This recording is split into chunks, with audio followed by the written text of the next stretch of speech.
Tidedza yenyu microphone padhuze nemuromo wenyu. Tatenda. Tiripo pachirongwa chatinosangana nevasungwa avo vatinenge tichishanyira tida kuziva kuti chakavapinza mumajeri avari chii. Makadii zvenyu mukoma? Nini ndiri bwino, muri bwino imi? Ndinofara. Ndingadewo kuziva kuti zita renyu munoitwa ani? Ini ndinonzi Arinafe. Arinafe. Muchibva kupi? Arinafe ndakakurira muno muZimbabwe. Asi baba vangu vakapagolongoza. Mungatanangurawo here ruzhinji rweZimbabwe kuti chakakupinzai muno munzvimbo yeusungwa chingava chii? Ika ninyatsozame kutaura musazonetsekana kunzwisisa shona yangu nekuti inoita ichindinetsa, asi ndichazama kutaura zvakanaka since ndine nguva yakati ndichigara muno muZimbabwe, ndakakurira muno.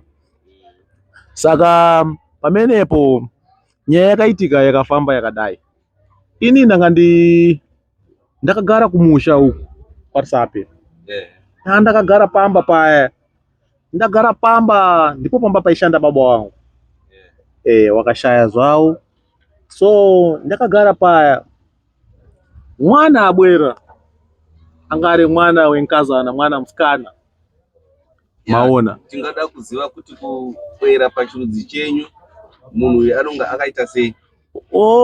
Kana ndichiti abwera ndikuti mwana akauya.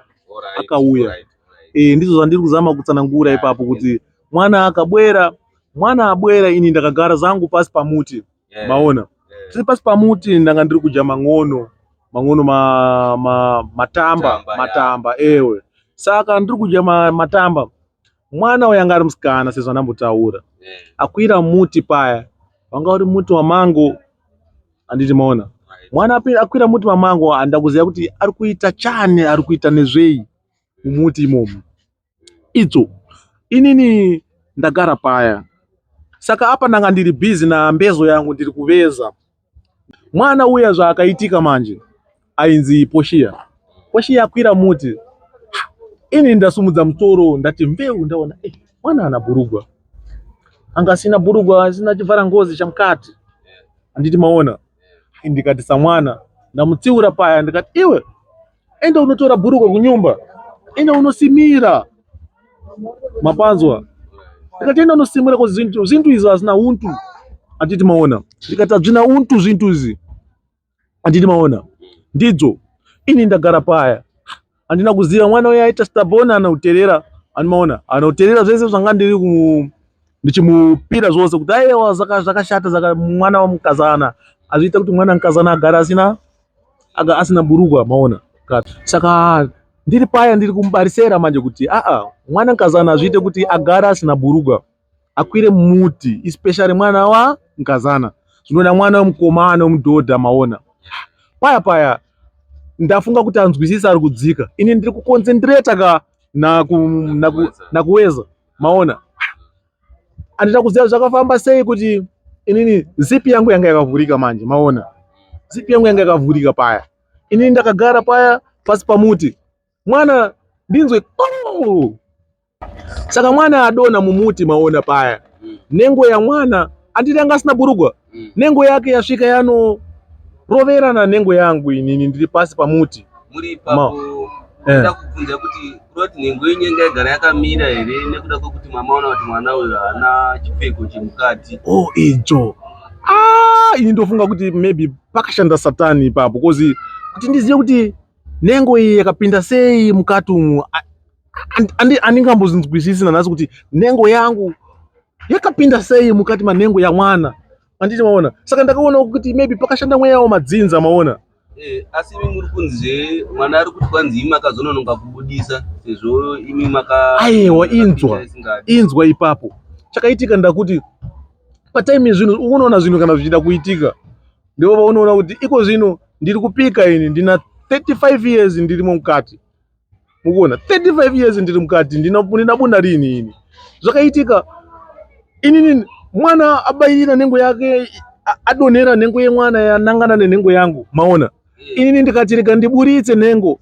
Pandiri kuda kuburitsa nengo vasvika vanhu vamuraini paya zvikanzi uri kuita sei mwana, ndazama kutsanangura kuti aiwa mwana adonha mumuti, nhengo yake ikanorovera panhengo yangu, inini ndiri kuzivezera migoti yangu panapa. Havana kuzinzwisisa vanhu, zvikanzi warepa. Ndosaka muri kuona ndiri muno nhasi muchikurubhi kudai. Saka makabva mapuwa makorewo? Vakandipa makore zvikanzi nakoti una 54 years. Vakandipa 54 years. But mushure mekunge mokushanda zvakanaka nebehavior zvikanzi une unhu kwazvo, ameno zvaitaura zvikanzi wabvisirwa mamwe. Saka ndakazosara inini ndakasevha so far, ndasevha 6. Saka kwasara 34, which means ndakazosara na 40 pa 54 yandanga ndapiwa iyayo. Saka mwana uyu akakuwara here? Haana kana kuti toda kunyatsa kunzwisisa kuti mwana uyu zvakadonhera panhengo yenyu sekutaura kwenyu, akakuwara here kana kuti haana?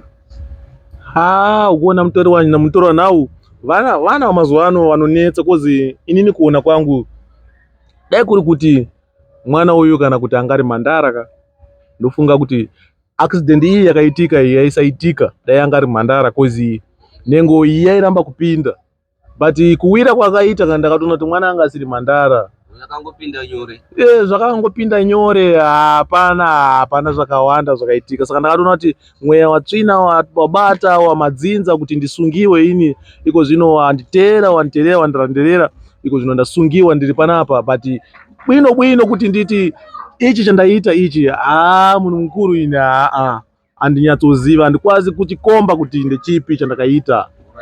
Ruzhinji rweZimbabwe muri kuzvinzwira, tina mukoma vakasungirwa mhosva yekurepa, asi ivo vari kutsanangura kuti handina kurepa ndichida, mwana akaita zvokuwa akananga panhengo yavo, asi ivo vari kuti panhengo yachona yemwana yaisiri yekuti mwana uyo anga asati aziva musikanzwa, aiva kutomufananidza nekutoti aiva munhu anga aziva musikanzwa kare. Saka mune zviri zvamungada kusiyira vanhu ruzhinji rweZimbabwe panhau yakaita seyenyu yamakasangana nayo? Ini chandingada kutaura ndechekuti mukuona panyaya dzakadai idzi panonetsa vanhu, itai muchinamata muchienda kumachechi, kozi Mwari anokwanisa kuita kuti usasangane nenjodzi dzakadai idzi.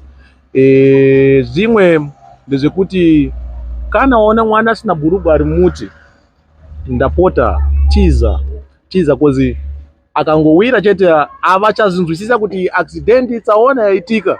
Vanhu vakutoti iwe waisa nepo iwe wanga wachizama kunyurura mwana kuda kumubatsira kuti anyikiza, waona anyikiza mugoti wake mukati menhengo yake, waona avachazinzwisisa kuti uri kuzama kubatsira mwana, uri kuzama kuburitsa mukati, vakufunga kuti iwe uri kuisa uchiburitsa, maona. Saka ndinongoti vanhu ngavanamate, vadzingirwe mweya yamadzinza, maona. Zvakaoma. Tinotenda nekutaura nesu kwamaita, tichadzoka zvesvondo rinotevera. Hauna foja yabute here, kozi pano haisi kuwanika? Patinofamba tisina hedu, asi zvataziva patinadzokazve tichakuvigirai. Kombanje dzagorongoza ndeimwezve nhau inotosungisa muno nekuti tine mumwe apa ndina 54. Ndiyana ari kufika ku 100, handisviki 100 years, handofira muno ene.